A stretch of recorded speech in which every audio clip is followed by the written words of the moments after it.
Alors, ce panel va se dérouler en 2 langues. Je vais animer en français et la plupart des panélistes vont présenter en anglais, mais nous aurons aussi une présentation à distance en français. Alors, je suis vraiment très heureuse de poursuivre ce forum. Je ne sais pas si vous êtes comme moi, mais des plus dynamiques, enrichissants. On a plein d'idées déjà. Alors, et je sais que les 5 invités qui vont se joindre à moi, c'est des personnes de grande expérience en éducation, en engagement, en mobilisation du public. Alors donc, on va poursuivre, on va tenter de répondre à vos questions. Marc, merci pour vos questions. Alors, donc, j'inviterai tout de suite à venir se joindre à moi Rita Morbia, qui est directrice d'Interpares. Rita, est-ce que tu veux te joindre à nous? Michael Simpson, qui est le directeur du Conseil de coopération internationale de la Colombie-Britannique. Mon ami Mike vient te joindre à nous. Philippe Tousignant est quelque part dans le cyberespace. Et Immaculée Nasbi-Serré, j'espère que je prononce bien ton nom, Immaculée. Est-ce que tu veux te joindre à nous? Alors, venez prendre place. Ah oui, excusez-moi, Charmaine Crockett. Alors, moi donc,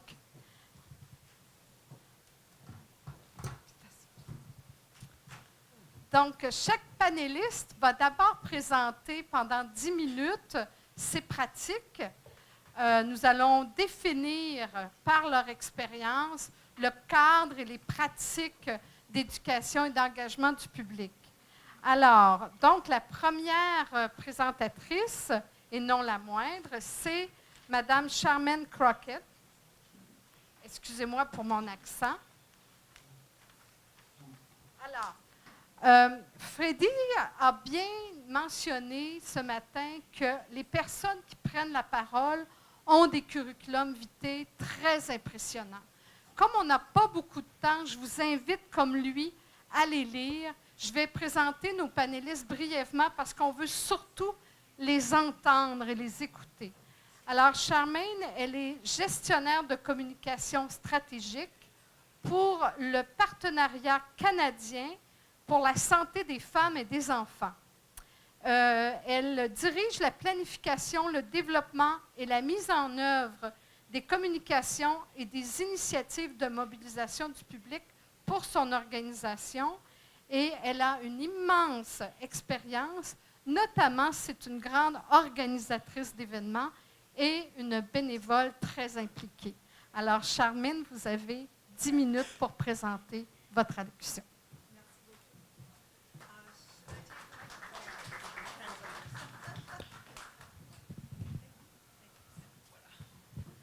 Thank you very much.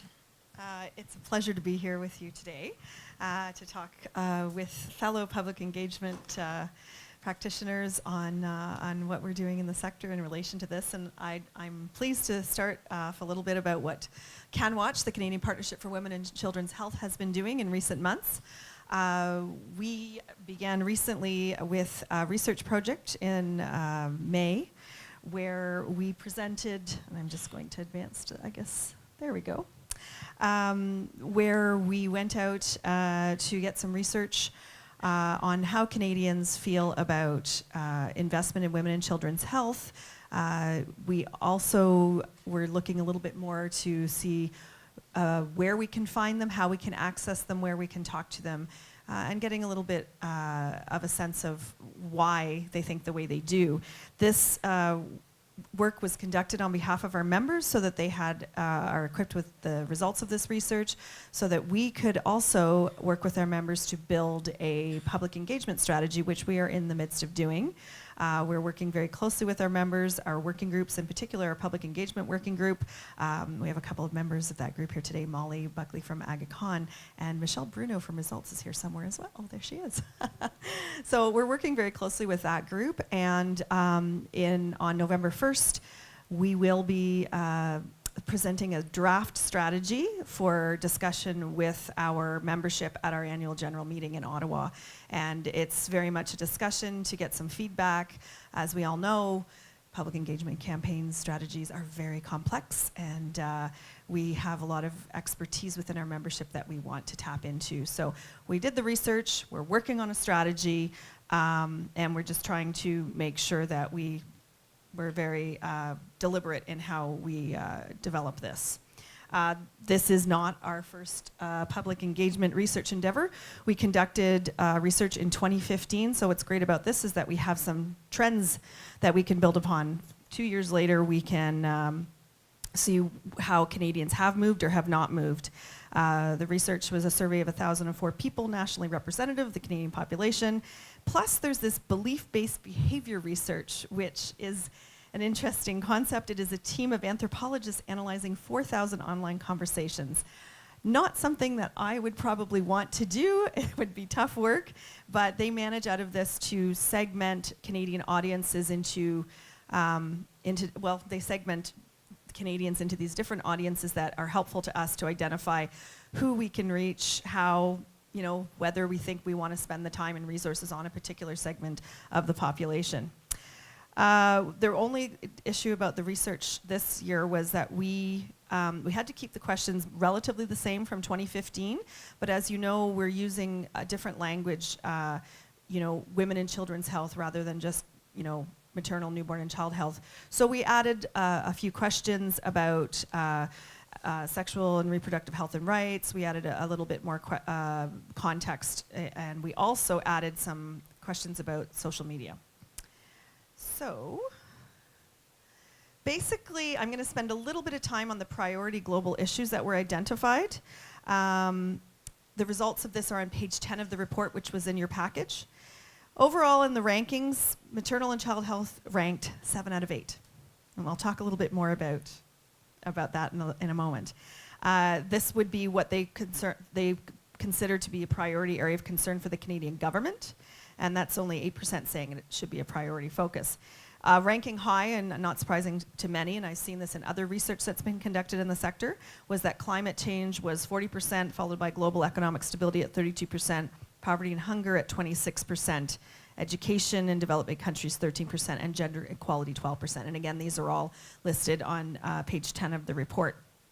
In terms of adding women, adolescent, and children's health and SRHR, it didn't rank much differently than the maternal and child health questions that we had asked previously in 2015.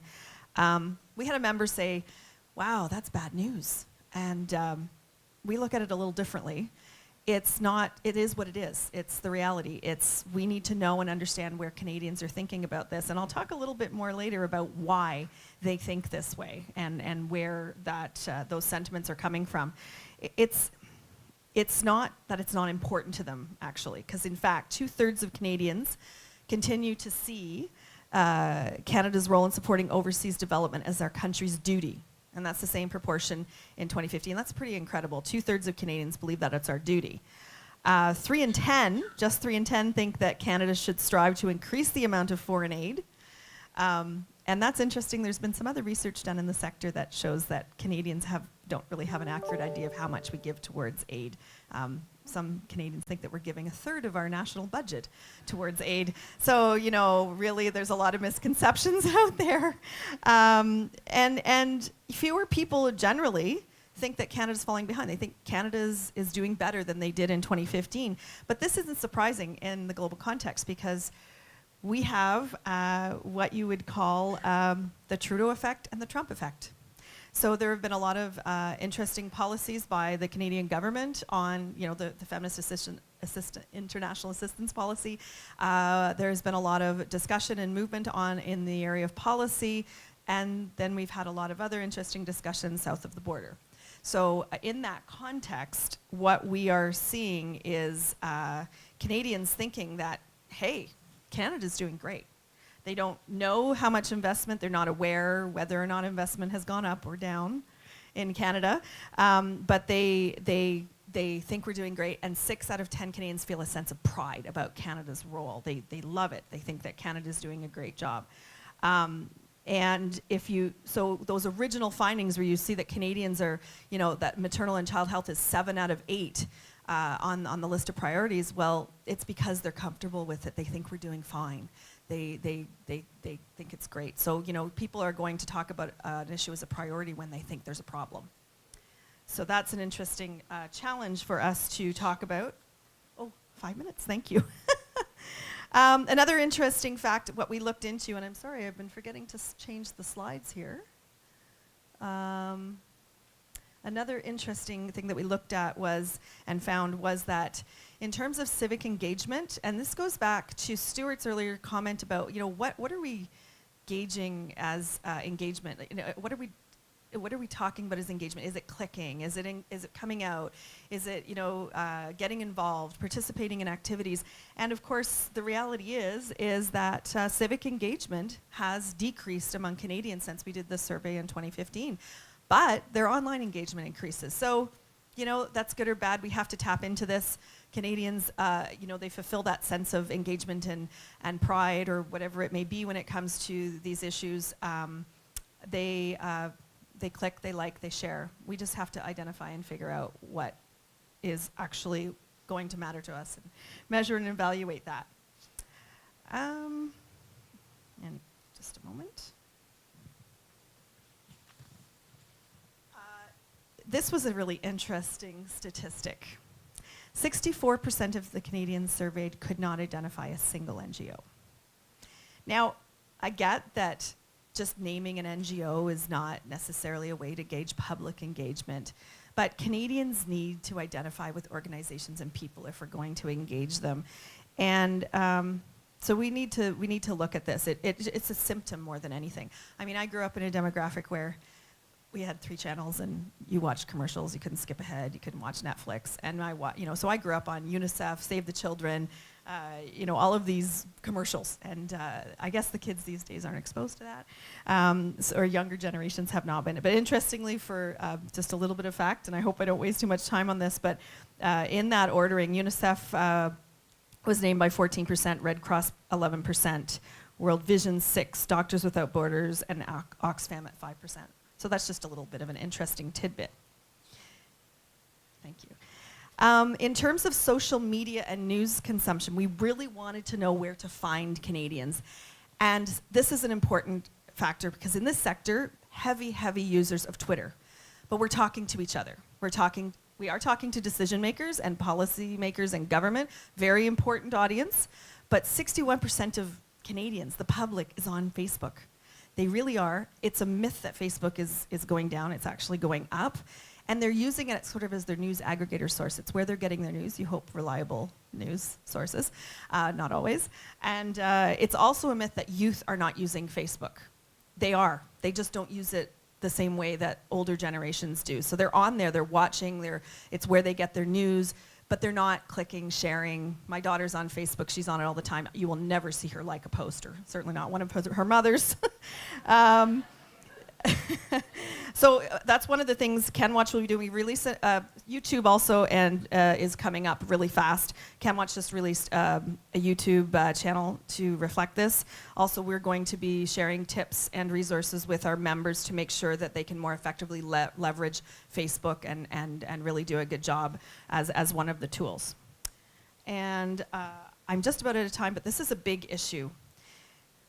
We have a problem in this sector of speaking in a language, not just the acronyms that people don't understand. They don't know social determinants of health, SDGs. And without dumbing it down too much, as one of our members said, we have to connect with Canadians in a language they understand. And it's not to say that we're being condescending or anything else, but we're in a technology-induced ADHD world, and people have a lot of messages coming at them, and we cannot throw these terms at them. So that has to be something we have to. The optimist in me says that we can do this. That's an evolutionary process over the next year and a half, 2 years, 2.5 years, 5 years. But I think that we can do this. We just have to really push back and avoid that terminology. I think people in this room get that, but sometimes we're challenged to convey that with our colleagues. I'm not going to go through all of the belief-based behavior findings, but one thing that came out across all of these areas was a Canada First mentality. Every audience, even those most engaged in investing in international development, women and children's health, said, what about here at home? We cannot engage in any public engagement campaign, strategy, or otherwise without addressing that issue here at home. So that's a very important thing, and it's tricky, but we know that as we're developing ours. And there's some recommendations and findings that came out of that, some of which I've covered. Just to let you know that CanWaCH will be continue to work on our draft strategy. The idea is that it will be, our members can take from this menu options, what they need, whether it's tools, whether it's digital assets, whether it's research, whether it's the entire messaging at all. But we'll be working on that, and we will be presenting it as a draft to our members on November 1st at our annual general meeting in Ottawa. So thank you very much, and I think I am completely out of time.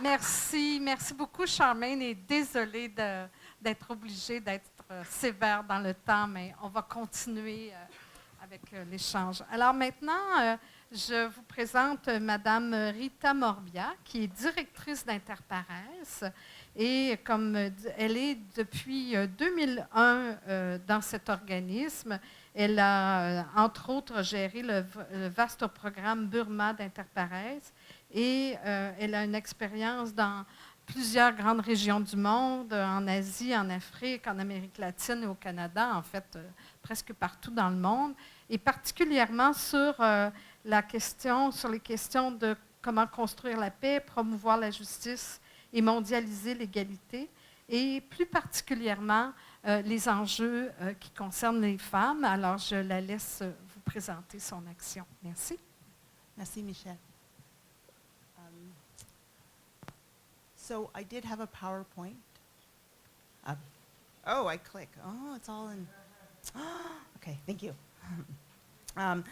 So thanks, everyone. Thanks for the organizers for inviting me. I'm going to get right into it. So today I'm going to explore what a feminist approach means from Interpares's perspective, an organization that explicitly identifies itself as feminist. I'm going to look at what kinds of questions a feminist international assistance policy then surfaces, and finally explore the implications for public engagement. So, though there's no one definition of feminism, at the heart of a feminist agenda, there is almost always an examination of and challenge to power relations, with an ultimate goal to transform those dynamics. So power, who has it, who doesn't, who wields it, to what end? In addition to power as an overarching frame, there are four key aspects of a feminist approach, a feminist theory, shall we say, that deserve emphasis: agency, intersectionality, process, and learning. So agency is fundamentally about the ability to make choices. It's about the ability to exercise autonomy and meaningfully engage in your work, in your life, in your family's well-being, in your community, and in your country. Agency is about feeling able to determine one's own future and speak with one's own authentic voice. It's a recognition that the people around the world with whom many of us collaborate can change their situation for the better, given the opportunity. Intersectionality is a framework or a lens that recognizes the various diverse and multiple aspects of identity that play out in people's lives and experiences: gender, race, socioeconomic status, ability, sexual orientation, ethnicity, etc. Intersectionality requires an integration and consideration of gender, as well as other elements that grant individuals and communities a more marginalized or privileged status. So feminist work seeks to target women and girls. It needs to. But it also goes beyond that frame with a holistic recognition of the multiple power dynamics at play. And in that way, we see a feminism that is more inclusive. Process is the third key element I'd like to mention. So the how is as important as the what. A feminist approach does not just concern itself with the end result. There is equal interest in the journey. So what was the experience of that journey? How does the process embrace the feminist ideals of equality, agency, learning, intersectionality? And last but not least, learning. Learning is an integral part of a feminist approach. In fact, feminist methodology values learning and knowledge creation as political acts. The influence of consciousness raising and popular education principles associated with feminist theories and of social change is well known and well documented. So what does this all mean to Interpares? As a Canadian social justice organization working with local activist groups around the world as well as in Canada on a range of issues and with a constituency of about 7,000 supporters. So at Interpares, we take our feminism seriously. For decades, we've identified as a feminist organization, something that manifests itself in our methodologies, in our structure, and in our programming. We see the politics and practice of equality, collaboration, solidarity, and justice as essential elements in seeking fundamental and structural change in the world. But how does Interpares operationalize a feminist approach? So here's a few basics. First, internally, Interpares is organized as a flat structure where all 15 co-managers make the same base salary and together make major institutional management decisions by consensus. So for us, this is a manifestation of parity of rights and parity of responsibility. It's a way for everyone in the organization to exert their agency, as well as being an effective management approach. Second, we see our relationships with the groups we work with in Canada and the South as a collaborative endeavor towards accomplishing a common political project. We consider local activist groups as experts in their own context. And in the relationships, we strive to both recognize the power dynamics at play, but also to transcend them. We promote Southern ownership and autonomy by supporting the local capacity of organizations, and these are groups that are often integrally linked with social movements. Many of the organizations we work with are women's organizations, feminist organizations, but certainly not all. Third, we work in Canada as well as internationally, recognizing that oppression and injustice takes place where we live, and understand that we need an intersectional approach. Fourth, much of the advocacy and policy work we do in Canada is in coalition with others, and this is an intentional strategy to promote collective process, in addition to all the other advantages of coalition work, building understanding, pooling resources, amplifying voice. And lastly, I want to say that there's a commitment to learning as part of our methodology, whether it's through many South-South and North-South exchanges among counterparts that we have facilitated, participatory action research we've been engaged in, or through our particular integration and orientation process for new staff. And I will talk about our public engagement approach in this context as well. So what does our particular feminist approach mean about how we position ourselves with respect to the new international assistance policy? I'm going to call it the FIAP for short. It's an explicit feminist policy. So it'll come to no surprise that, we strongly support many of the elements of the new feminist FIAP as they're articulated and as we interpret them. In fact, some of us are downright enthusiastic. But we also have a number of critiques. I want to highlight the importance of implementation, and Stu referred to this earlier. We don't want a feminist policy that's feminist in name only, unimplemented or poorly implemented.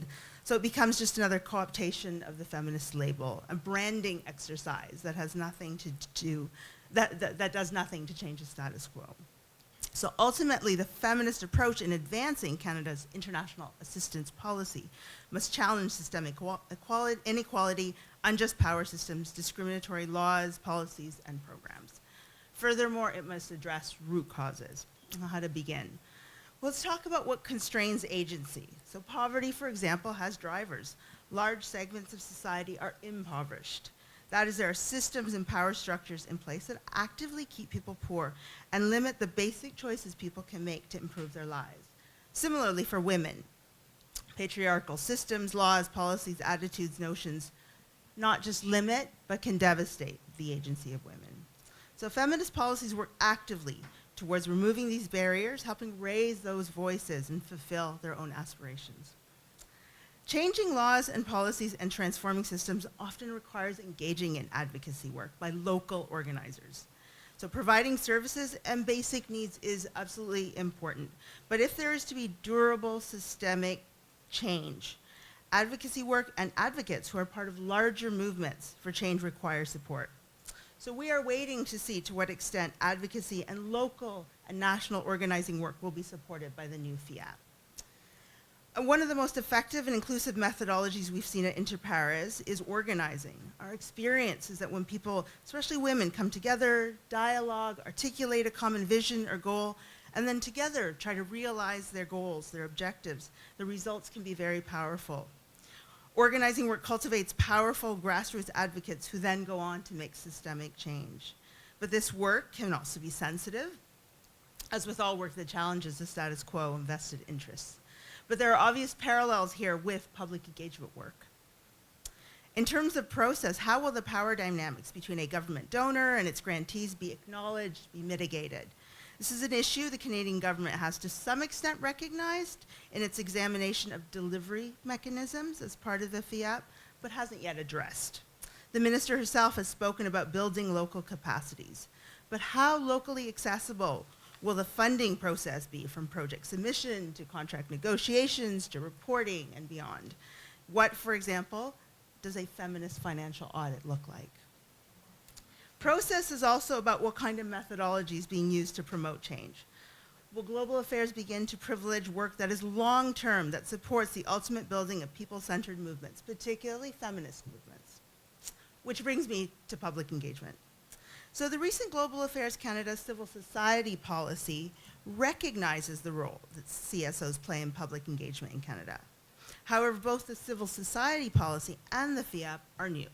So there's currently a disconnect between the stated intentions, the stated commitments, and what is actually happening on the ground. Given our desire for some of this disconnect to narrow, what might the implementation of the government's stated commitment to public engagement look like?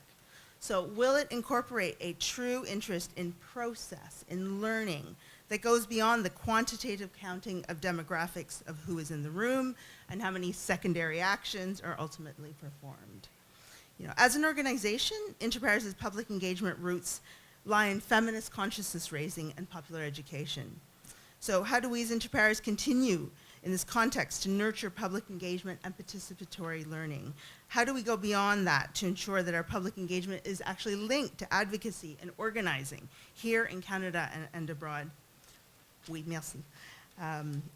So here's just a few questions we've asked ourselves. Are we examining and questioning, Are we examining and questioning power dynamics in our public engagement initiatives? Are we building understanding about and potentially addressing the root causes of inequality? What is our institutional and collective commitment to public engagement, to cultivating global citizenship and a feminist intersectional outlook in both our supporters and allies, as well as the Canadian public at large? What processes and methodologies can best facilitate dialogue and learning? And once again, as others have mentioned, you know, whose voices are we privileging in those processes and methodologies? And then there's the question of who benefits. Is the ultimate goal of whatever public engagement initiative about audiences in Canada or about affecting global change? Though not mutually exclusive, they can be different things. They're not necessarily the same.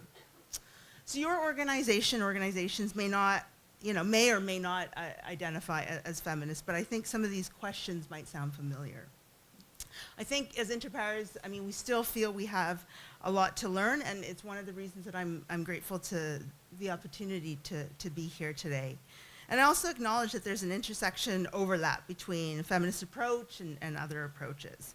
So I'll leave it there for now, but I hope that will help spark some reflection and conversation. Thank you.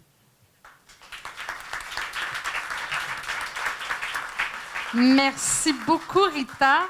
C'est vraiment ingrat pour moi de vous couper après 10 minutes. C'est trop court pour des enjeux aussi importants que vous avez abordés toutes les deux. Et donc, je passe la parole maintenant à Michael Simpson, mon ami Mike, qui est directeur général du Conseil pour le développement international de la Colombie-Britannique. En résumé, parce que Mike a beaucoup d'expérience, c'est un écologiste engagé. Il a été directeur général de One Sky, l'Institut canadien pour le développement durable, mais c'est aussi un documentariste. Il a fait des documentaires qui ont été primés. Et c'est une personne qui s'intéresse particulièrement au sens de la vie, mais aussi comment les liens qu'il y a entre... Il y a toujours un petit décalage avec l'interprétation. Hein? Alors, donc, les liens existants entre la psychologie du développement et le changement social, c'est ce dont il va nous entretenir. Mike, tu as 10 minutes. Regarde-moi. I obviously didn't write that bio. Whoever wrote it, I'm going to find out. I'm going to take this off. Thanks very, very much, Michelle. Look, what I want to do in under 10 minutes is explore something which is called the postmodern turn. And the subject is psychosocial development. And the reason I think it's important is because for many years I was a filmmaker, and after a while I got tired of the tool and realized that the people that you're talking to, it's incredibly important to understand your audience. So I actually want to play with you and in under 10 minutes see if we can find this thing called the postmodern turn. So my first question to you as an audience, I want you to participate, otherwise you're going to leave me up here not knowing what's going on. But I want you to locate the tool that I'm using right now, and I'll give you a hint. Right now, yesterday, Ivan used the tool of storytelling, and I think Heather used the tool very, very well of music and art, and she sang for us. And Pablo talked about theater as a tool. So what tool am I using right now? Because in theory, I'm doing public engagement with you, right? We're doing it right now. So what am I using? Anybody, just give it to me. Don't be shy, people. What am I doing? Conversation? Very good. So let's go right there. I'm going to stand, because to do this, I need to see the folks at the back. So if I'm using conversation or I'm using my voice, exactly where is this conversation? Let's locate it, because in modernism, we should be able to find it. We should be able to measure it, see it. I'll bet you at the back of the room, the sound person can see on the volume unit meter that I am actually speaking and using my voice. But my question to you is, where is my voice? Where is it? Think about it. In my ear. Excellent. Can I see and look in your ear and find my voice? Don't look too. There's a lot of earwax in there. So seriously, where might my voice be then right now if it's not like physically in your ear? Where is my voice? In your brains, great. In your minds. So there is the postmodern turn right there, because in modernism, we assume that the thing is happening in the concrete world. But if my voice is actually in your mind, we immediately know something, which is there's about 60 minds here. So we have 60 voices working, right? And each one of those minds is completely different. So for example, if you right now have a skeptical mind, you're going to be doubting my voice, right? And that completely changes the nature of my voice. So I'm sitting here thinking that it's my voice. I own my voice in my story, for example, or my conversation or my presentation. I think it's mine, don't I? But it's as much yours as it is mine, and that's postmodernism. We co-construct. This is the critical thing as public engagement agents. We co-construct reality. So you're co-constructing my voice right now. Now, if you doubt me, or maybe you have total confidence, you think, oh, he's a good guy, he seems reasonable. You might know something about this. You might, an inquisitive mind holds my voice so differently, doesn't it? I mean, think about it. And actually ask yourself right now, what is your state of mind?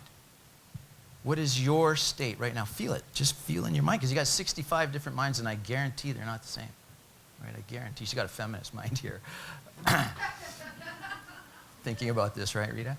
So what is your state? Anybody? Just give it to me. What can you find it? Can you find your state of mind? Anybody? Try it. Nobody? You get shy on me?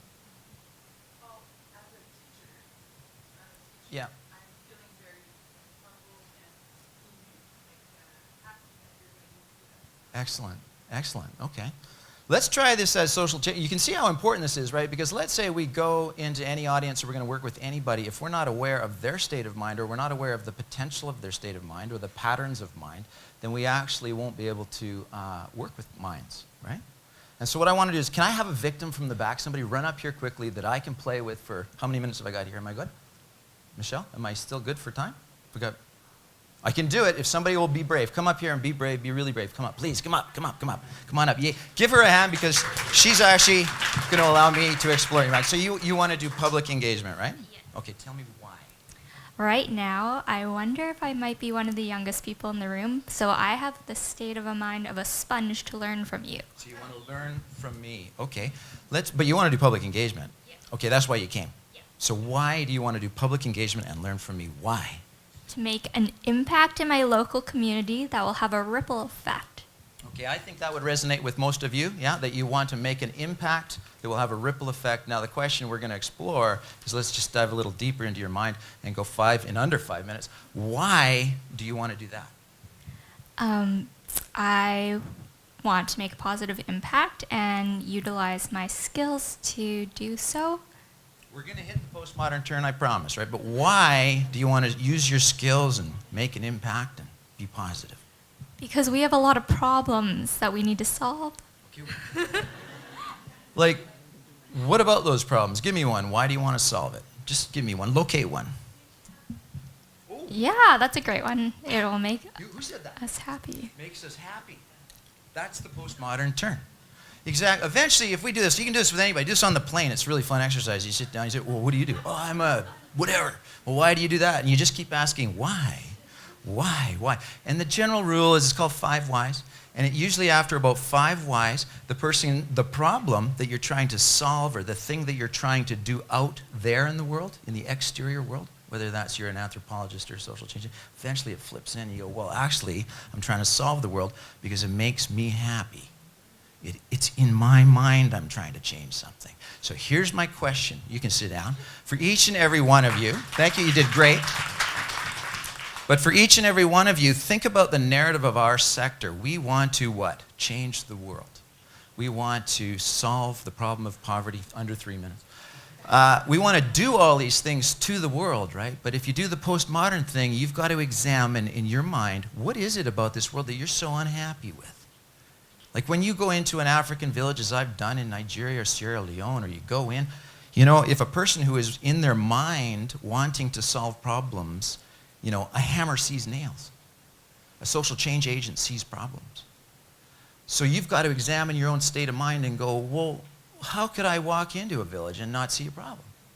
How can I put myself into a state of mind in which actually I'm celebrating what's there already? Now that is the biggest challenge that I personally, after 52 years of being on this planet, 30 years in this business, can tell you, I can't figure that one out. Because every day I get up wanting to change the world, make it a better place. But therein lies the problem, which is I must be dissatisfied. There must be something that I'm suffering about when I walk around trying to change you. Now here's the thing, just try this on. I got it under 1 minute, right? But I'm essentially, what does it feel like for you if I said to you that I want to make you a better person and I'm going to do public engagement with you right now in under 10 minutes because I want to change? Yeah, you're doing this. You're going back off, buddy. Back off. So that's my question. I just wanted to do that in under 10 minutes, which is go, wow, the very reason we exist and people are going back off, right? And now you ask yourself, so what's going on when we go out there and do public engagement? If we can't examine our own minds and understand our own motivations and what we're doing, if we can't do that, then we absolutely cannot work with people. That's my time. I better sit down.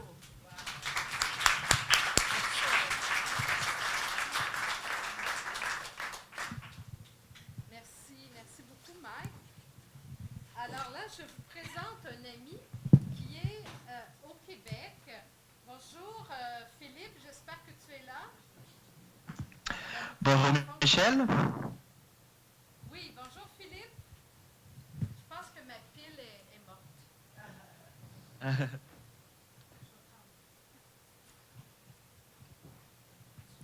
Alors, c'est bien les sans fil, mais les piles... Alors, bonjour Philippe, tu es là. Oui. Alors, je te présente rapidement. Philippe Tousignant, il n'est pas ici avec nous parce que sa conjointe va mettre au monde son enfant dans quelques jours. Alors, c'est pas arrivé encore, hein? C'est son premier enfant.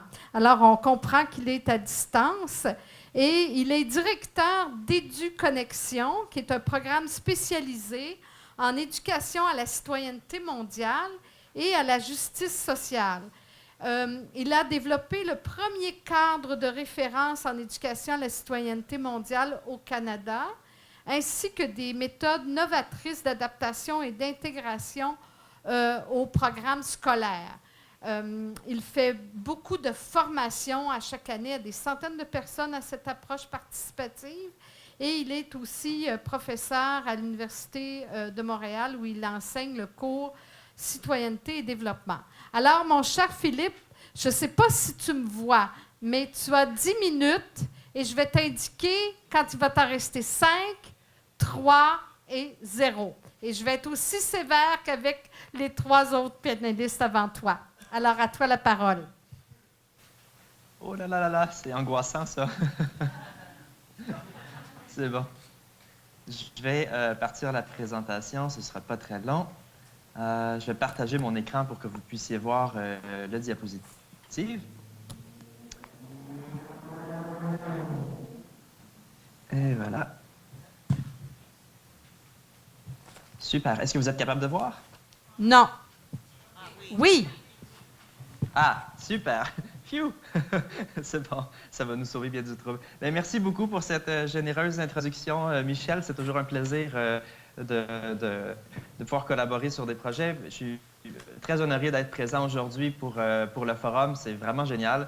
Présent quand même émotionnellement avec vous. J'ai adoré les présentations précédentes. C'était vraiment fantastique. Merci pour toute cette ouverture-là sur la psychologie du changement. Super intéressant. Moi, aujourd'hui, on m'avait demandé d'aborder la question de l'éducation à la citoyenneté mondiale. Alors, je me suis dit, on va faire ça en trois segments. Donc, répondre à... deux petites secondes. Je veux m'assurer que tout fonctionne correctement. Voilà. Excellent. Donc, l'éducation à la citoyenneté mondiale en 2017. Rapide mise en contexte. Distinction entre l'éducation à la citoyenneté mondiale, ECM, et l'engagement du public comme grand champ d'action. Et finalement, quelques méthodes et approches à retenir, je pense, qui peuvent être de phares, disons, des bons apprentissages de l'ECM en matière de paix. Donc, simplement, là, on se lance. L'ECM aujourd'hui, éducation à la citoyenneté mondiale, vaste sujet. Alors, je dirais les choses suivantes. L'humanité est confrontée à des défis sans précédent en complexité, taille urgent. Et là, comme on vient de le voir avec la question de la psychologie du changement, effectivement, il y a de quoi des fois s'inquiéter, puis vouloir faire quelque chose par rapport à ça. Maintenant, comment changer notre esprit par rapport à tout ça, on va y voir tantôt. Mais pour l'instant, on peut penser effectivement... Philippe, oui? Mon ami Philippe, on me dit qu'il faudrait que tu parles un petit peu plus lentement. Ah oui, c'est bon. Tu penses à l'interprétation. Alors, merci. Bien. On Bien t'écoute compris. avec attention, on ne veut pas en perdre. Super, c'est mon enthousiasme. Donc, pensons à l'effondrement des écosystèmes, la politique du choc et de la division, la pollution, les problèmes de la santé, la marginalisation sociale et économique, les différentes formes de radicalisation, la gestion tendue de l'immigration, le statut précaire de toutes les citoyennes et citoyens de seconde zone par leur mise à l'écart comme des humains jetables, indésirables, voire marchandises, contre-coup de l'économie qui profite à certains et détruisent d'autres.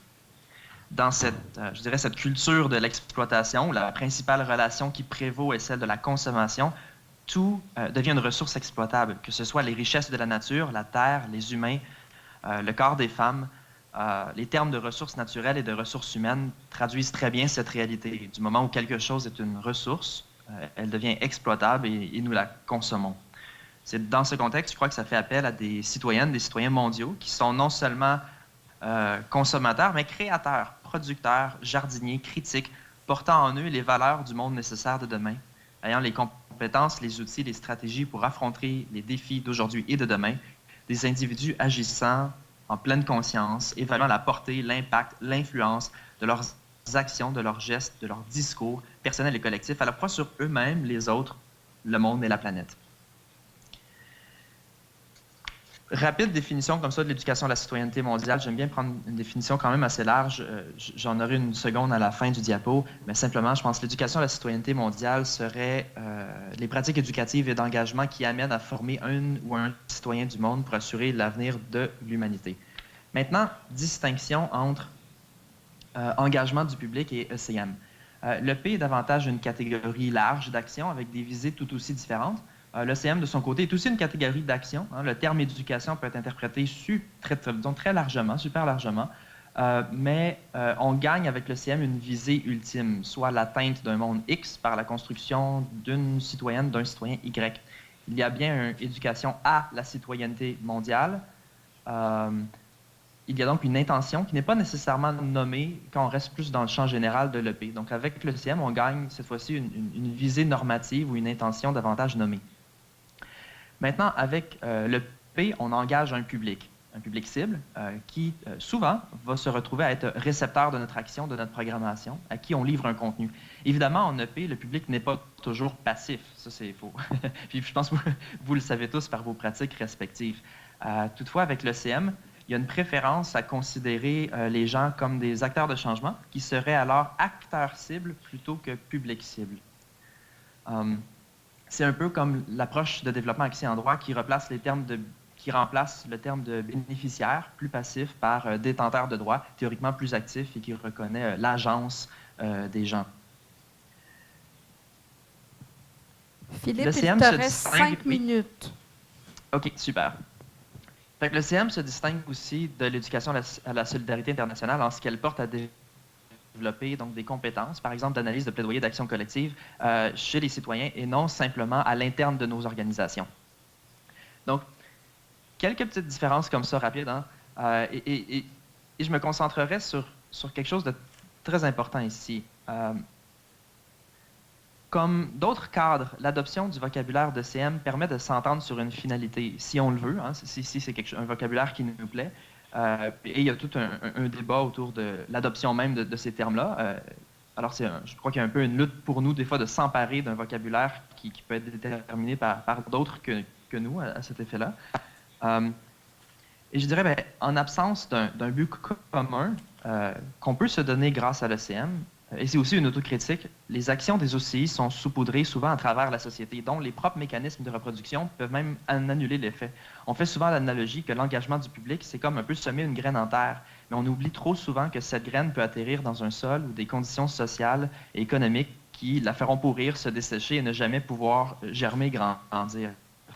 Les systèmes éducatifs, économiques et sociaux sont si vastes que nos actions de paix peuvent y être noyées. Or, l'ECM, par l'adoption d'une vision de l'humanité et des individus devant la portée, donne un objectif commun, un but commun.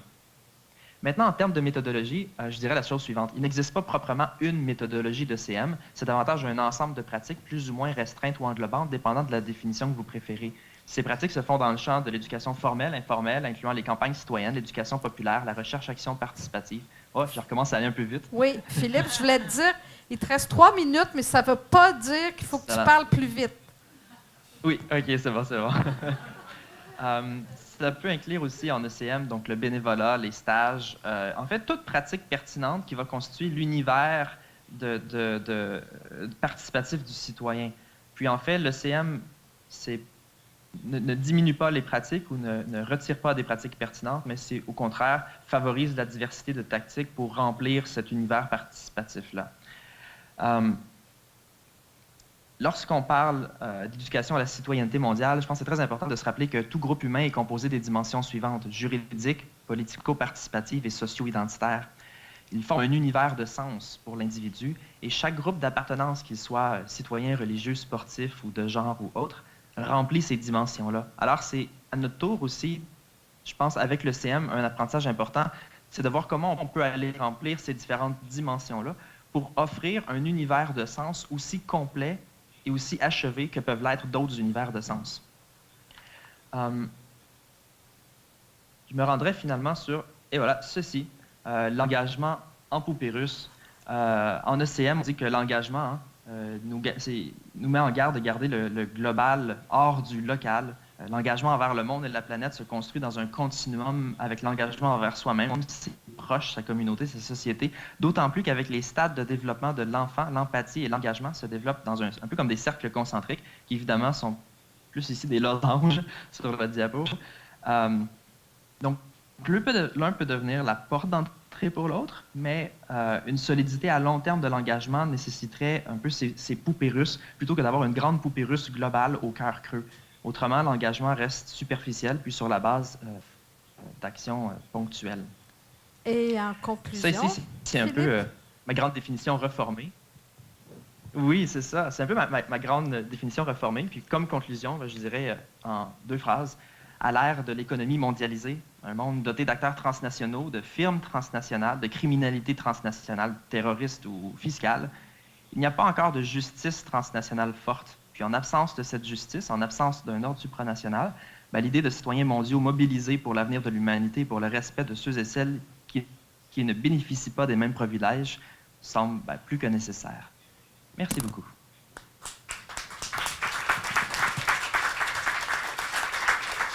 merci beaucoup, Philippe. Alors, tu restes avec nous parce qu'il va y avoir d'autres questions et un échange avec la salle. Merci. Alors, je vous présente maintenant Immaculée Nasby-Serré. Immaculée est adjointe de programme au Manitoba Association of Newcomer Service Organization et membre du conseil d'administration du Conseil pour le développement international du Manitoba. Alors, depuis qu'elle est au Canada, elle a fait du bénévolat dans de nombreux organismes communautaires et à la fonction publique. Et elle siège sur 4 comités du Conseil du Manitoba. Elle est très, très, très active et très impliquée. Et elle travaille sur l'équité citoyenne. Elle se passionne pour les droits fondamentaux, les droits des femmes et des filles, le développement économique et durable, le développement international. Une vraie citoyenne mondiale, comme le disait Philippe. Alors, je vous laisse la parole, Immaculée.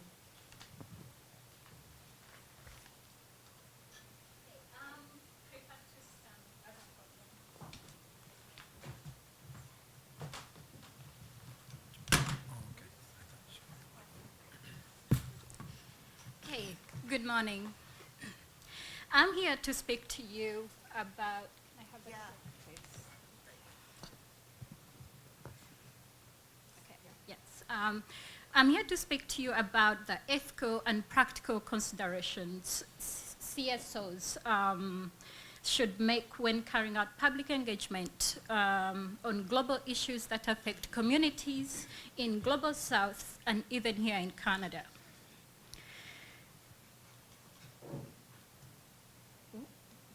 Sorry. Okay, sorry about that. Technical difficulty here. Sorry for a second. Okay, there we go. So as you all know, global issues are many, and there is no definite definition, so I'm not going to go here and start defining it for you, but we can all agree that such issues go beyond our national borders and affect a large number of population. And with public engagement, all you people here affiliated with CSOs, your staff, your volunteers, and also stakeholders. So we are involved in organizing, coordinating a wide range of activities, forums, platforms, campaigns to create awareness, getting people involved in actions that are intended to improve the lives of others. Before I go too deep into my discussion, I would like to show you a few images I want to use so that I can ignite some emotions in you. You don't have to tell me how you feel about them, but keep them alive. That's the first one.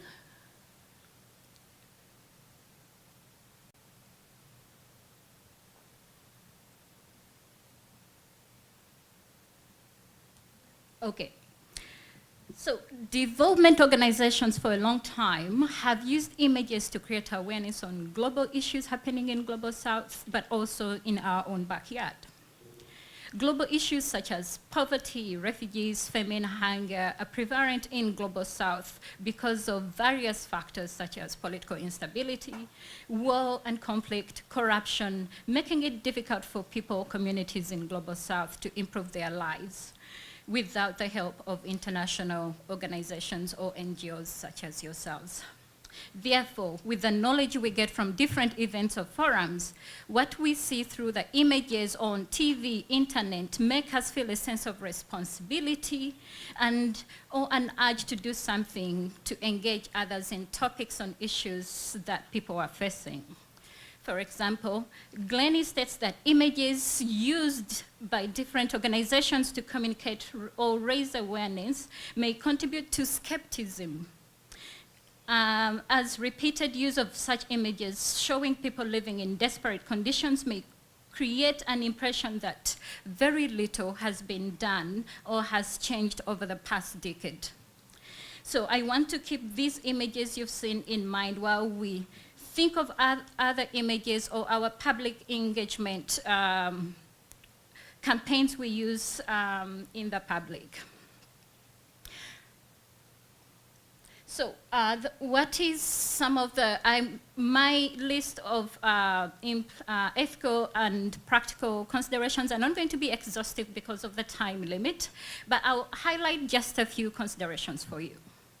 And the first one I want to talk about is motivation. So the first consideration being motivation, you all here because you're motivated to change the world, to make a difference in the world, right?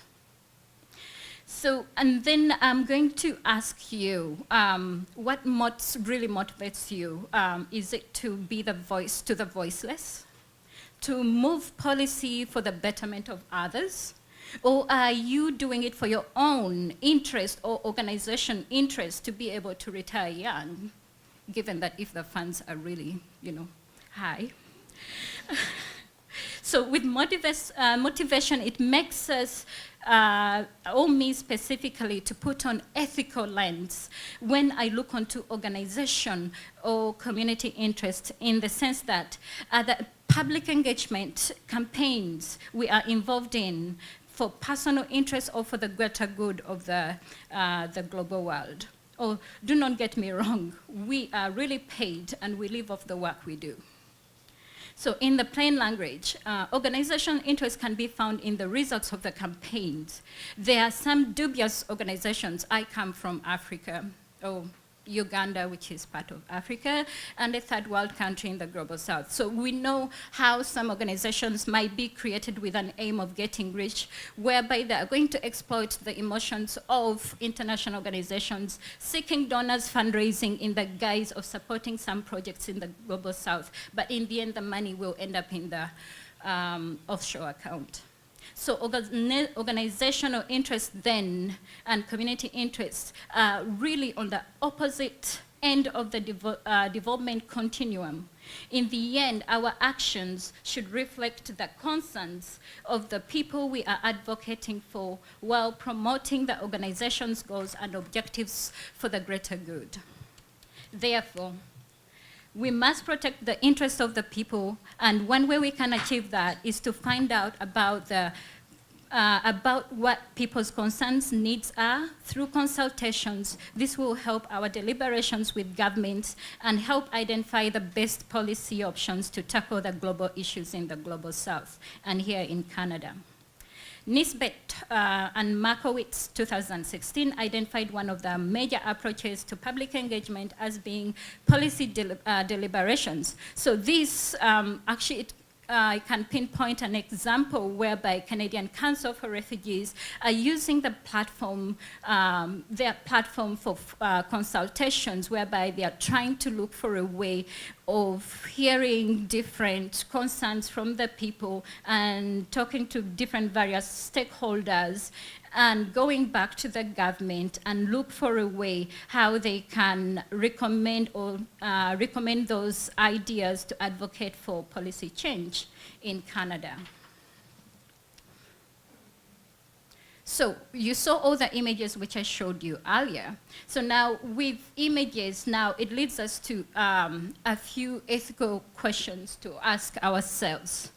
Because these images we use or others use are very many, but then it leads us to ask ourselves, are the images respectful, respecting the dignity of the people we are providing? The images... Immaculée, il te reste 3 minutes. 3 minutes. Yeah. Images encouraging respecting the way of life. Images accurate and truthful. Is what we are showing the same as what we know about the life in South?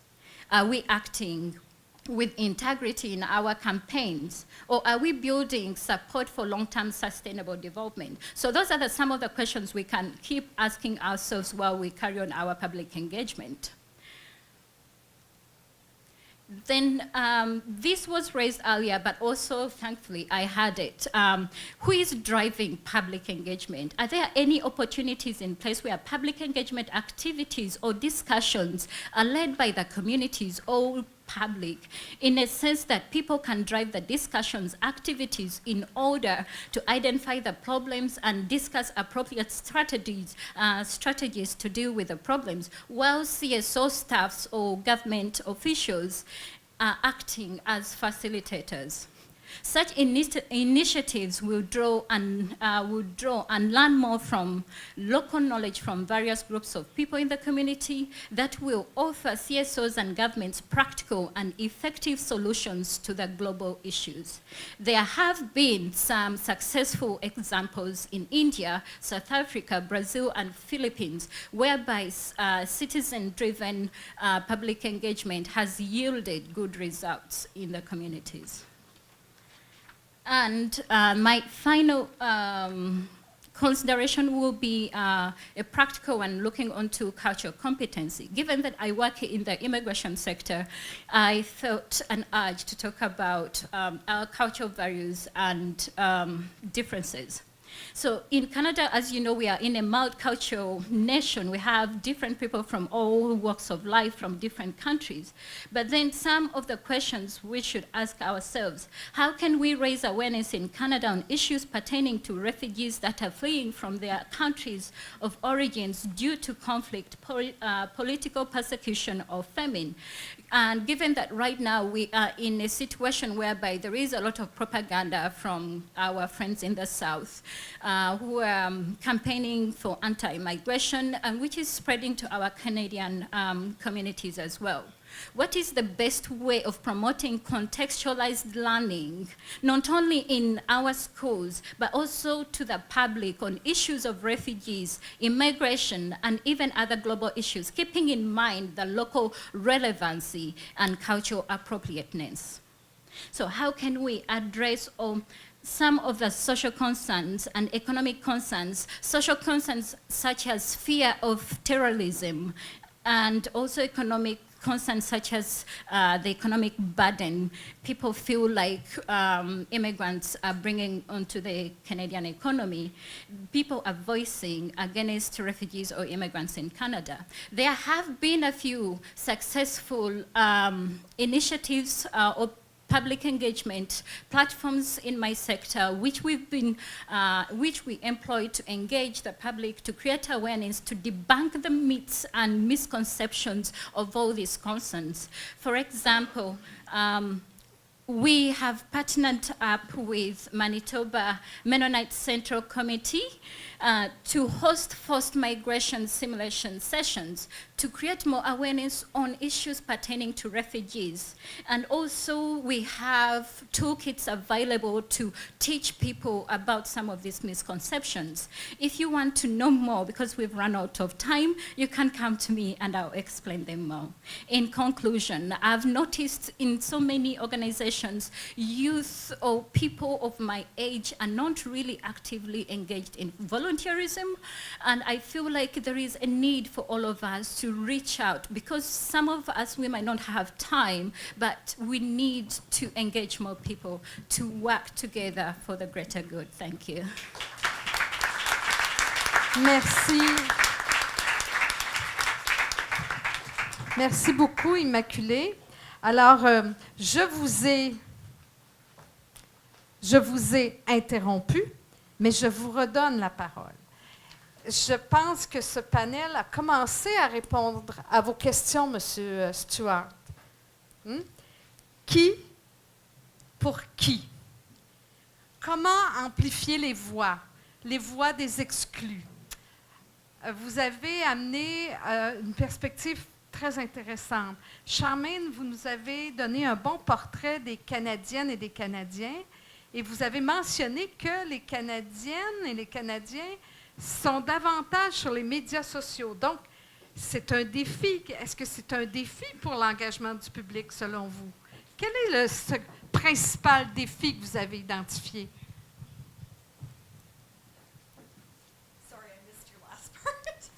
Alors, je voulais dire, parce que ça m'a frappé dans votre présentation, que dans votre analyse, vous avez noté qu'il y a une baisse au niveau de l'implication civique, mais une augmentation au niveau des médias sociaux.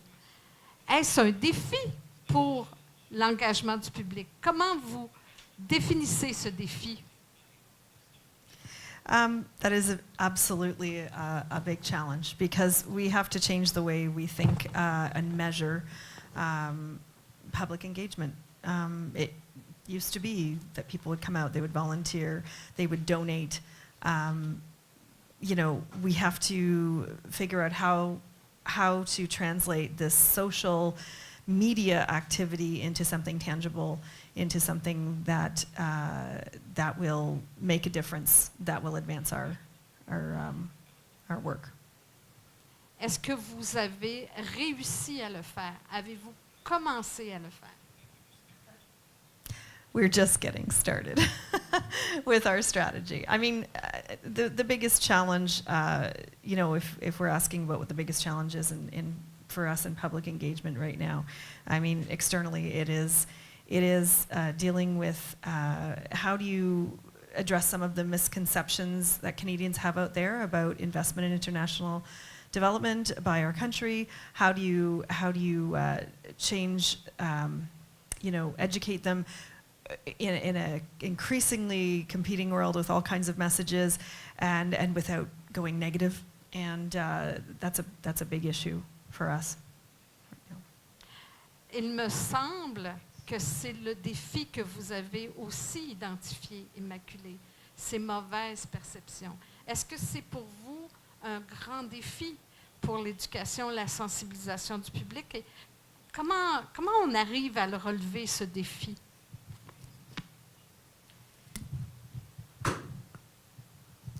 It is a big challenge in a sense that we live in a world of racism and Islamophobia.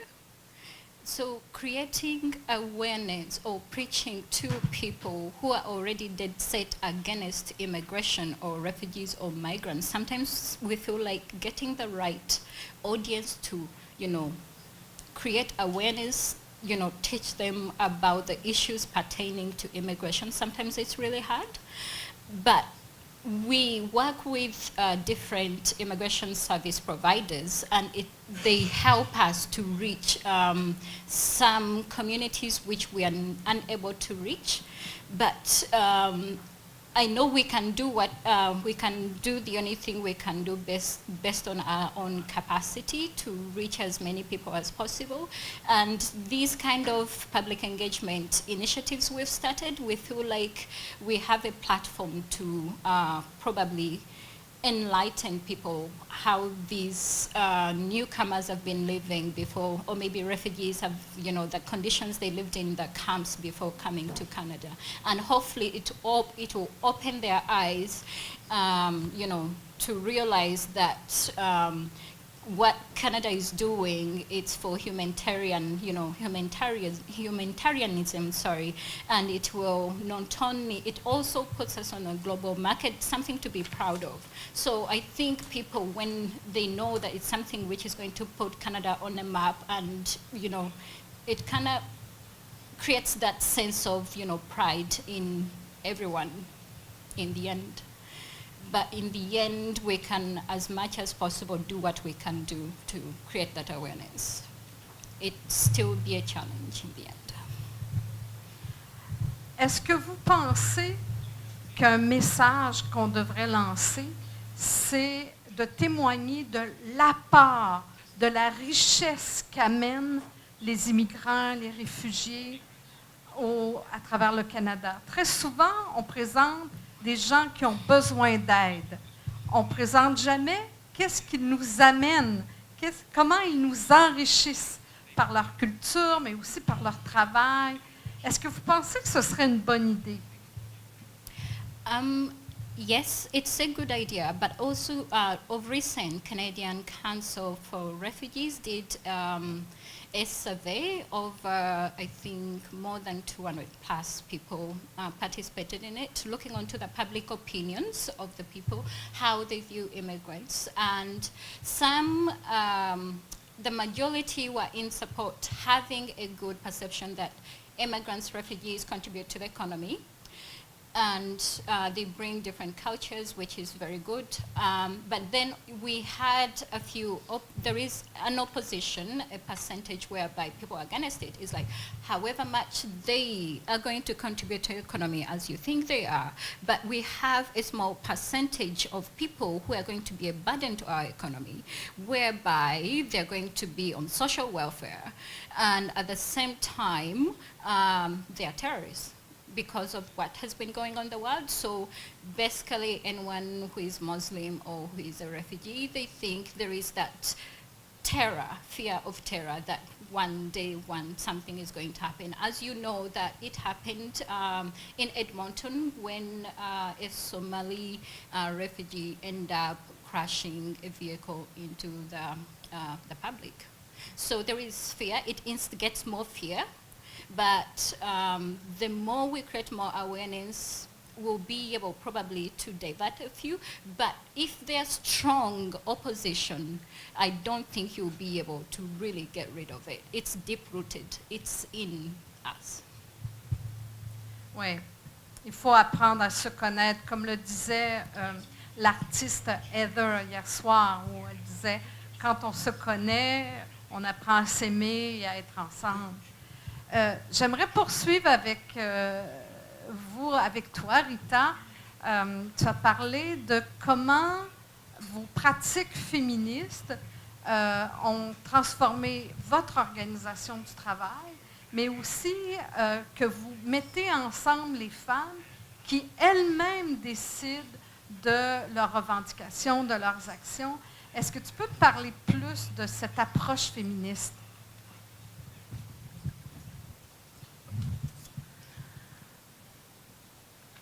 I think that, I mean, it's, you know, we use the framework of a feminist approach to look at organizing work, but it's not just, it doesn't belong to a feminist approach, you know, it's something that people all over the world do and something that many people use.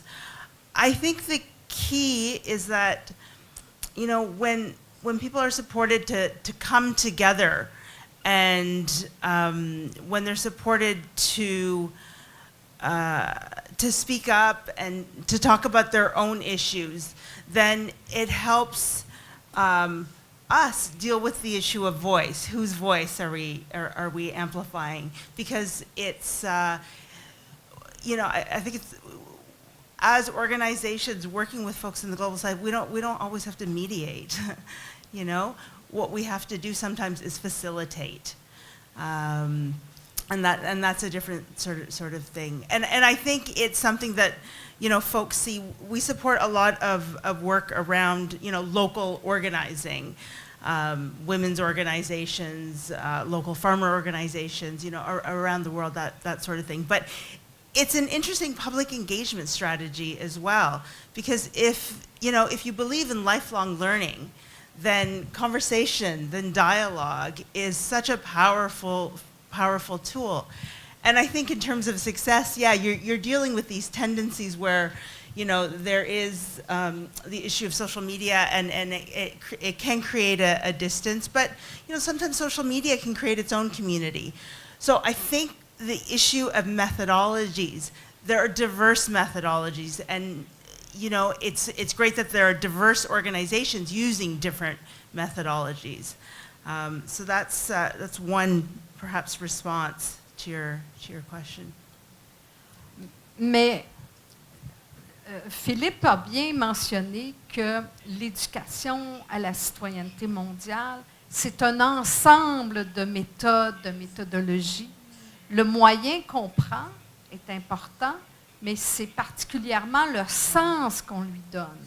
Alors, Philippe, est-ce que tu veux poursuivre ta réflexion sur cette différence, ce projet différent qu'est l'éducation à la citoyenneté mondiale?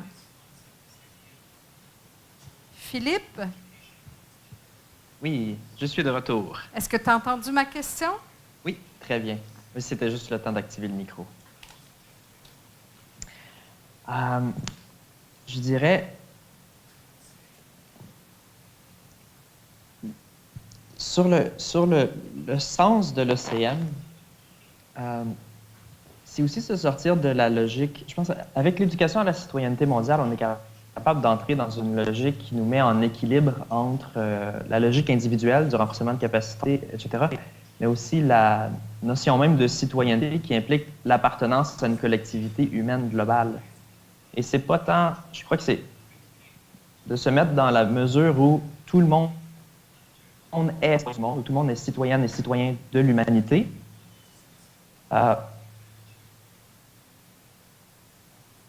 Afin d'être un peu comme la question de l'éco-citoyenneté,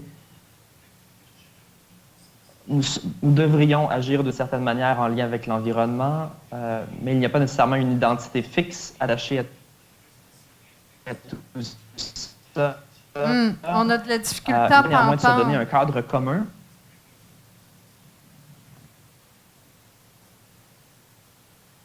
C'est beau? Pardon, j'ai l'impression que ça a coupé. Oui, ça assure un peu. Alors, Oui. Je te laisse terminer. OK. Bon, en fait, c'est ça. Ce que je voulais dire, c'est que le fait de se donner un cadre commun permet de venir arrimer les interventions des OCI les unes aux autres pour pouvoir avoir une approche collaborative beaucoup plus forte au sein même de nos réseaux. De savoir, par exemple, qu'une ONG avant la nôtre va travailler sur la capacité d'analyse, par exemple, de jeunes. Une autre va ensuite suivre pour renforcer l'esprit critique. Une autre va donner des moyens d'action concrètes. Nous, on accompagne par un programme de mentorat, ou etc. Se donner un vocabulaire commun, je pense, nous permet d'arrimer nos pratiques puis d'avoir un effet de long terme aussi beaucoup plus efficace en créant vraiment un univers complet autour de l'individu. Et pour moi, le CM permet de faire ça. C'est pas la seule approche qui permet de le faire, mais je pense que ça appelle vraiment toute la diversité qu'a à offrir le milieu pour former ces fameux citoyennes et citoyens du monde-là. Merci, Philippe. Alors, on parle de la citoyenneté mondiale, ou l'éducation, l'engagement, la mobilisation. C'est pas ma voix qui t'explique combien, Mike, tu dois suivre ma voix. Ce que tu nous as expliqué, c'est qu'on doit porter notre voix, nos voix multiples, ensemble. Est-ce que j'ai bien compris ce que tu voulais dire?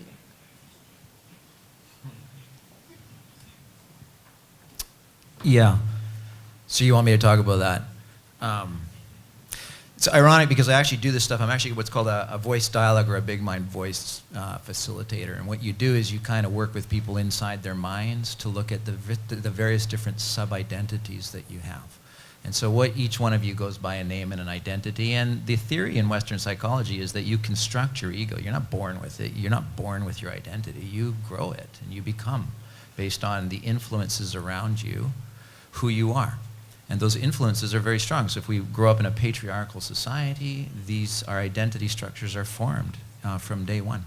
And we saw a beautiful expression of a person fighting that identity structure that society wants to force on him or her. He actually, or she calls herself, himself, they. Ivan, last night, right? What a beautiful expression of a person working with their identity structure to become comfortable with their authentic self and who they are. And as social change actors, because they imagine you're getting rid of pronouns that society has put on you and saying, I'm not that pronoun, don't call me that. And we can do that at any given time as social change agents and work with these sub-identities. And one that I love working with social change agents who are doing the type of work that you're doing with is the one of who's the fixer or the helper or the savior. Because I think it just predominates in our sector. You're walking around with a sub-identity that I'm going to fix the world. I'm going to save it. I'm going to help you. And that identity constructs in a co-creation. And I'm caught in identity. What's great in this practice is you keep practicing your own, what voice am I in right now?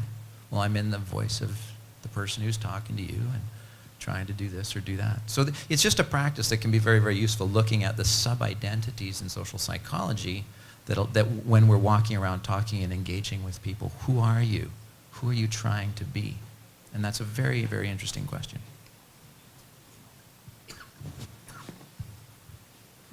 Merci. Alors, comme on a pris du retard, si vous êtes d'accord, on va tout de suite aller dans les questions pour l'auditoire. Alors, donc, je vais vous faire circuler un micro. Il faut que vous parliez dans le micro.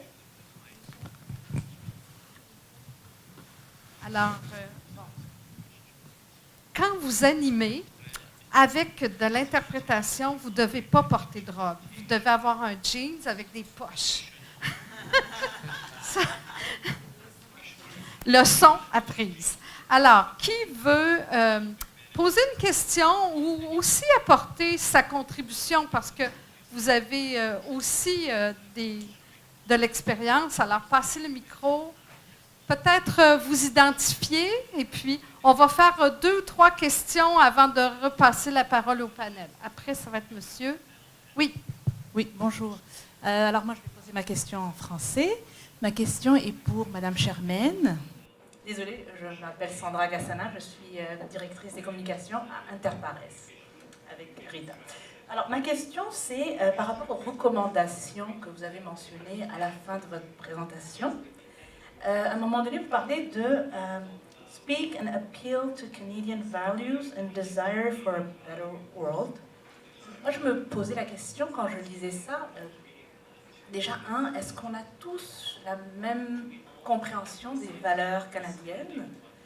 Et aussi, quelles sont ces valeurs canadiennes? Est-ce que c'est quelque chose qui est statique dans le temps? Est-ce que c'est quelque chose qui évolue? Donc, je voulais juste vous entendre par rapport à ça. Ah, wait. We take few questions after. Okay,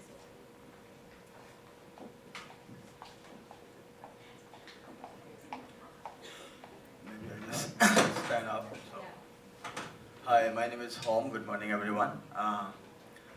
I work for Manitoba Council for International Cooperation, MCIC, as the International Program Coordinator. Many of you might have seen my emails for the project that you have, or you will be applying, or you are applying. Anyway, my question here is not only to a particular panelist, but overall issue of public engagement and international development.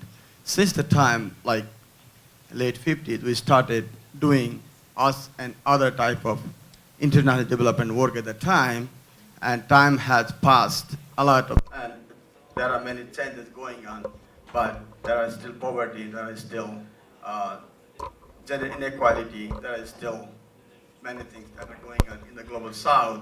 And having worked in the, what I would say, the receiving end for the last 15 years, and also working in the more of the giving end at the global north, sometimes, like when we talk about public engagement, I think who to engage? Is it Canadians or the people in the global world, global north, to raise money for the industry of international development, or also the people at the receiving end who need to know how to be better off by themselves? Have we thought of overcoming the issue of elite capture, that we go into certain community and we never get to the right target beneficiary? And as to mention about the enterprise model. So my question here is, talking about the public engagement, who to engage, and when we think about the capacity building and public engagement issues, are we only talk about raising fund and developing this international development as an enterprise or as an industry to work for ourselves? Or are we also thinking about empowering those people and overcoming the issue of elite capture? Thank you.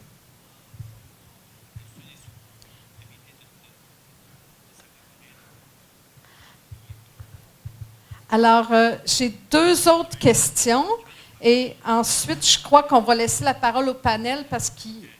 Alors, vous posez rapidement vos questions parce que je sais qu'on a déjà beaucoup dépassé le temps et probablement que les gens ont besoin d'une pause. Alors, j'ai Mélissa, ensuite Freddy et Annick. Est-ce qu'il y a des personnes en arrière que je n'ai pas vues? OK. Alors... il y a des grosses questions. Oui. Je vais poser ma question en français. C'est un commentaire aussi. Donc, moi, c'est Mélissa Cabana. Je suis chargée des relations externes pour SUCO et je suis aussi sur le conseil d'administration de la COSI. Donc, ma question s'adresse à Charmaine, mais un peu à tout le monde en même temps. J'ai trouvé ça vraiment intéressant, la présentation de la recherche, les résultats, mais j'ai réalisé un mémoire de maîtrise il y a de cela plusieurs années sur, en fait, Internet comme levier d'engagement jeunesse. Et c'était une étude de cas Québec, Bolivie, Pérou. Donc, c'était vraiment sur l'engagement des jeunes. Et ce qui est ressorti de cette recherche-là, je ne vais pas entrer dans les détails, mais bon, on a beaucoup étudié la question d'usage d'Internet chez les jeunes engagés. Mais ce qui m'a profondément marqué dans les résultats, c'est à quel point, dans le fond, oui, les jeunes utilisent Internet pour s'engager. Ils vont considérer ça quand même comme une forme d'engagement social. Bon, signer une pétition, partager des posts sur des enjeux, tout ça. Mais ce qui les marquait davantage dans leur engagement social, c'était vraiment les liens, les relations qu'ils créaient avec les autres et les activités où ils étaient vraiment dans une communication face à face plutôt que médiatisé par un ordinateur. Donc, je me questionne, on dit que justement, l'usage d'Internet, en fait, les médias sociaux par les Canadiens est en augmentation, l'engagement social en diminution, mais est-ce que justement, on ne devrait pas diversifier nos stratégies, puis au lieu de seulement garder le cap sur l'engagement à travers les médias sociaux, on ne devrait pas aussi développer d'autres stratégies? Donc, je me questionne un peu par rapport à tout ça. Freddy? It's too mean of me to be the MC and give a question, but I find it important that I should just bring it out in the interest of everybody. All our panelists, Rita, Charmaine, and Immaculate, have all talked about the importance of engaging local communities where we work and possibly getting their consent and that partnership. But also, Immaculate has spoken about a very important thing where she has spoken about the pictures that we as NGOs we use to raise the emotions of the people. And personally, I know I do it. And there are some, one has come to ask what are our emotions or what our interests when we do things like those. And as organizations, how can we do this effectively? For instance, I have found some conflicts in the world which are tremendously catastrophic on earth that are being ignored just because we're following government policies and we are not wanting to engage with issues that are of common interest to the common people. I can give an example of my own country, the Democratic Republic of Congo, where I come from. Over 6 million people have been slaughtered between 1996 to 2001. From 2001 to date, over 4 million people have been slaughtered. UN report almost every year name Congo the rape capital of the world, with 48 women raped every hour. These are for cases that have been reported. Now, why are we having this conflict? There is no ethnic conflict in Congo. In fact, we have countries that invade Congo and no sanctions, motions of sanctions at the UN are blocked. The medias and NGOs do not talk about it. because of the interests we have in it, just as governments don't. We talk about mobile phones. Does everyone have a mobile here? Anyone? If you have 70% of the material making your mobile is coming from Congo globally, your laptop, this microphone, your aerospace industry, your ammunitions, and everything. Why are we not having a shortage of this while we still have this war? Because if there is war, we shouldn't be mining there. But Congo is the second destination for Canadian company minings in Africa. So my question, that what I will be asking to you, panel, how do we raise issues that are forgotten, that our governments do not want to talk about, though we can talk about gender, feminist length, approaching those issues, but we are not, because we are not approaching the political and economic problem that is happening. So how can we do that as organizations working for this? Merci, c'est une excellente question. Une dernière. Bonjour, alors je suis Annick Desgrands, je suis chargée de programme à l'Association québécoise des organismes de coopération internationale, la COSI. Je voulais poser une question à Philippe, qui n'est pas présent physiquement, mais qui est avec nous virtuellement. Philippe, tu mentionnais dans ta présentation la distinction au niveau des publics entre l'engagement du public, qui était perçu davantage comme un public cible, et l'éducation à la citoyenneté mondiale, où on le définissait davantage comme un acteur cible, donc un individu impliqué dans cette transformation, dans ce changement qu'on souhaite tous d'un monde meilleur. Compte tenu de certaines organisations vont, par le biais de leurs activités éducatives, vont davantage informer, d'autres vont sensibiliser, d'autres vont mobiliser, engager.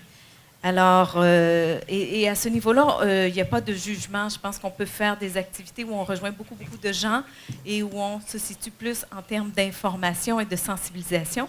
Mais est-ce que ces organisations-là ou ces activités peuvent considérer, comment on peut concilier ces activités d'information, de sensibilisation avec l'éducation à la citoyenneté mondiale qui porte davantage un projet politique, par exemple, qui situe l'individu comme véritablement un acteur? Alors, si tu pouvais préciser à ce niveau-là. Alors, je vous repasse la parole, chers panélistes. D'abord, Charmaine, il y a des questions qui se sont adressées spécifiquement à vous, sur la question de votre conclusion et sur l'engagement des jeunes ou comment on doit répondre à cette attente d'être en réseau. Thank you for the reminder of the question. I neglected to bring a pen up with me, so I have a great memory. It's just really, really short.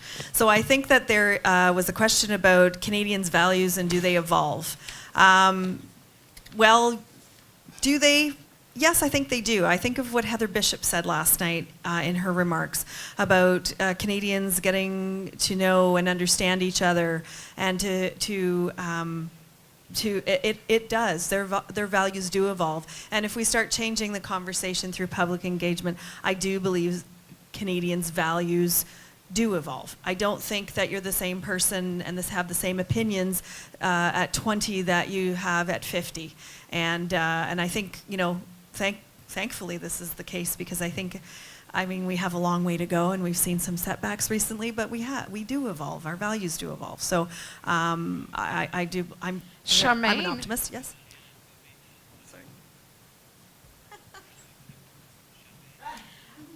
Au début de ta présentation, tu as expliqué qu'il y avait eu un changement dans les termes. La santé maternelle, la santé des mères et des enfants. Si on prend l'approche féministe, est-ce qu'il n'y a pas un changement de valeur si on voit pas seulement des mères, mais des femmes, des citoyennes?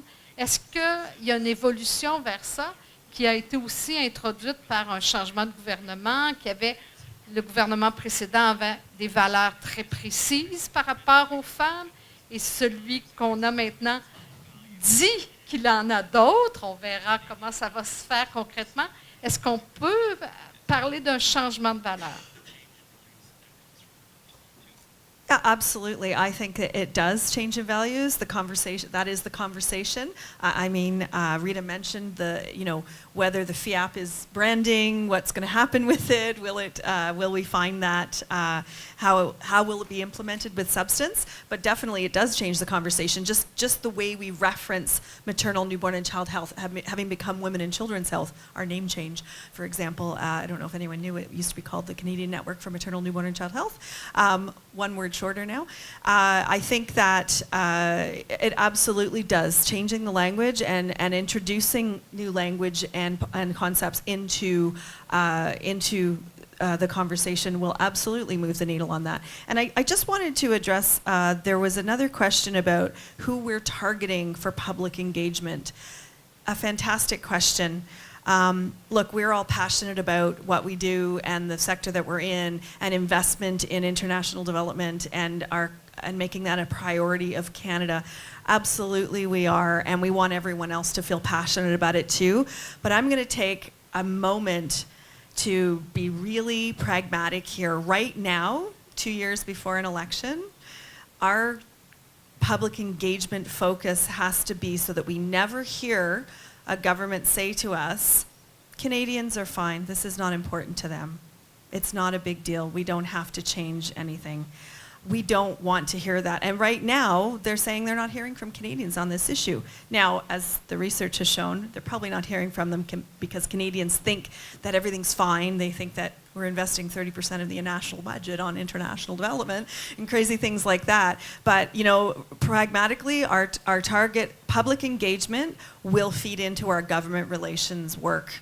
And I know that that doesn't sound altruistic and wonderful and, all of the passion that we feel towards it, but we do have an end goal here, and that is to continue to save lives and to invest in it. And we have to do that through public engagement and ultimately government relations and making the case for continued investment in these areas.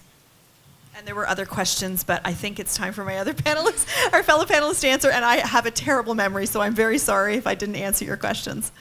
Oui, malheureusement, on ne pourra pas répondre à toutes les questions, mais je retiens que les questions font partie de notre réflexion collective. Elles sont posées à vous, mais on se les pose à nous-mêmes, ces questions. Alors, si on poursuit justement sur cette question de qui on veut mobiliser? Est-ce que c'est nous, les Canadiens? Dans quel rapport on veut mobiliser? Est-ce qu'on maintient un rapport nord-sud? Est-ce que la coopération, la solidarité, elle s'est profondément changée depuis 50 ans? Qu'est-ce que ça a changé dans nos pratiques d'éducation, de sensibilisation du public? Est-ce que, Immaculée, tu te prépares à répondre? Okay. Yes, I would like to speak to whom to engage, mainly. And I would think public engagement should not be only in our Canadian societies. Because first of all, we are trying to raise awareness, we are trying to fundraise, but for the community we are trying to fundraise for, do we know actually what they really want? We need to consult with the communities we are trying to fundraise for or raise awareness to know basically what they really need. Because in the end, if we fundraise for, let me say, to take disaster relief to a community that needs maybe more capacity building for economic growth, and they had an earthquake, but they have resilience over an earthquake. So recovery, taking disaster relief might not be the answer to our fundraising, creating awareness to that, but maybe it will be more capacity building, training them. That might be something they might be needing. So basically, there is a need to first know the communities we are trying to, creating awareness, for promoting, to be able to understand what they really need. There is a, needs assessment is very important. In the communities want to help, but at the same time here, in creating awareness, then we have to inform the communities of our intent, our interest, consulting also with our own Canadian public or society here, and then involve them in activities on different campaigns, and be able to collaborate with different organizations, which will in the end help us to empower the people we are trying to help back in the global south. It will be based on the knowledge and the information we got from them. So empowerment should be on both ends. Them, people in the south, at the same time, give them an opportunity to involve in whatever projects which you're taking to them. In the sense that don't be the ones who are leading most of the time. Give them a chance, give them the power to act and get involved. In that way you have the community buy-in, and such projects will be sustainable in the end. So my answer would be both ends. C'est très intéressant. Et sur cette question lancée des enjeux oubliés, parce que nos campagnes, nos actions d'éducation, de sensibilisation font face à des médias de masse qui sont très orientés et pas de la façon dont nous on voudrait. Alors, comment on arrive à faire émerger ces grandes questions-là au sein du public canadien? Et Charmaine, tu disais, on se fait dire, mais ils ne s'en préoccupent pas. Mais qu'est-ce qu'on fait? Est-ce que vous vous êtes posé cette question-là, Mike? Est-ce que tu as des réponses? I don't know if I have answers, but I think it's useful to look at what social psychology can tell us about the care structure in the human mind, because the assumption is that you either care or you don't care, and one of the questions you'll always have is why do some people care about something and other people just don't seem to care about it, or they don't want to look at it. And if we look at the way that what we understand about care structures is that they're actually evolutionary, and that you start out with, as a child, with an egocentric care structure. And I have a 5-year-old kid, and I don't want her to do anything other than care for herself and do a good job of that right now. But eventually, when you're a little bit older, we ask people, and there's even groups that are called the move from me to we, right? It's the idea, I want to care about the group a little bit more. And ultimately, if you look at what we do for a living, it's to try to widen that care structure as wide as possible so that you will care for as many things, hopefully all sentient beings, and you'll care for the environment. And you're asking people to widen the care structure, and we know that that's actually goes in a sequence, and that you're not just born caring about the world. You actually have to go through that developmentally and secure yourself at each stage. And that's an incredibly interesting question for me, because what comes up is that there are the brain is also developmental in its nature. We have what's called the triune brain. The early stages of development of our human brain is right deep down in what's called the brain stem, where there are 5 basic functions.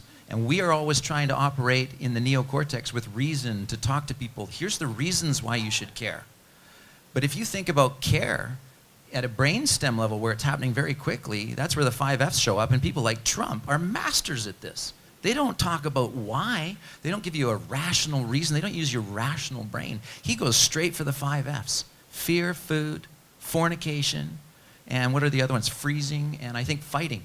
And he loves the fight talk, the fear talk, because he's working in your brain stem. And that's something we have to figure out as well. Because the thing is, we're not comfortable working there, because we're comfortable working in the neocortex with the rational brain, because that's what we like. It's a rational argument that we're making. And I'm convinced that I'm not saying we should all go out and use fear. What I'm saying is we should be aware of that the early stages of human development, the early stages of brain development work differently. And when we get that sequence under control, we can start to work with people for where they are at, which is sort of what if I'm going to work with my 5-year-old kid, I got to work with where she's at. Yeah, I don't want Trump in my brain stem. Thank you for that, Mike. Thank you for that visual. I think that there were some really important questions raised here. At one extreme, the issue of fundraising, and are we just feeding this, international development industrial complex, You know, it's a question, and I think it's a question we all need to ask, because that's one extreme. The other extreme is that raising funds can be an act of solidarity, of international solidarity, and so how do we get there?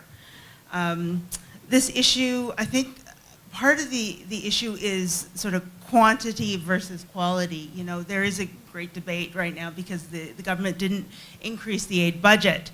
We're 0.26 of GNI, and we've committed to 0.7 like ages ago. That's a quantity question. But it's complicated because not all aid is, well, there is aid that is problematic. You know, so the quality question, what are we actually funding, is just as important. Where are those funds going is equally important. And I think in that vein, I think Immaculate raised a lot of great questions around, you know, are we, in terms of public engagement and what our organization's doing, are we building stereotypes as well as trying to break them down, or working at cross purposes? You know, so really kind of profound, I think, reflection is required around this.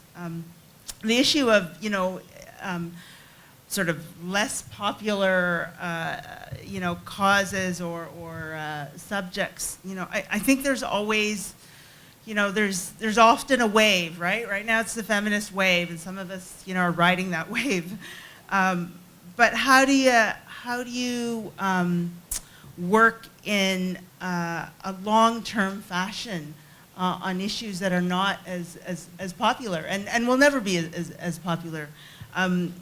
Interpairs is a member of an organization, of a coalition, the CNCA, the Canadian Network on Corporate Accountability, and one of the things that we're doing collectively with others is trying to look at ways in which, you know, the Canadian extractive industry can become more accountable here in Canada. That's never going to be, you know, a popular or an easy kind of issue to tackle, because there's a lot at stake, and there's vested interests. But I think it's I appreciate that the question was asked, and I think we have to continually look at what issues we're highlighting and what issues we're not.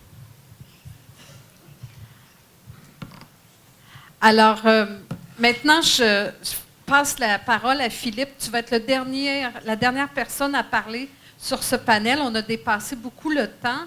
Alors, Philippe, tu es toujours avec nous. Est-ce que tu veux parler de ces enjeux dont on ne traite pas? Oui, totalement. Puis, je peux en même temps faire écho aux propos de Mike et répondre à la question d'Annick Desgranges. Oui, rapidement. C'est un seul commentaire comme ça. Merci. Parler d'acteurs cibles plutôt que de public cible n'invalide pas nécessairement, ou n'invalide pas, je crois, l'information, la sensibilisation.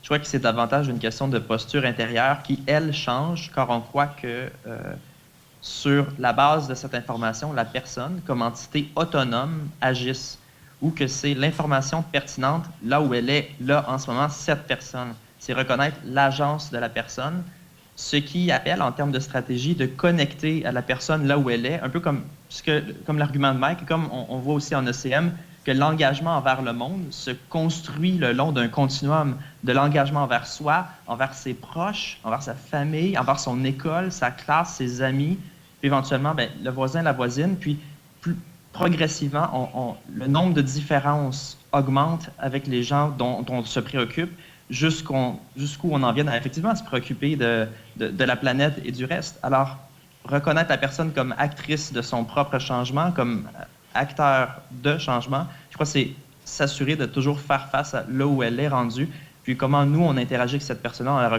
en la reconnaissant dans sa pleine autonomie.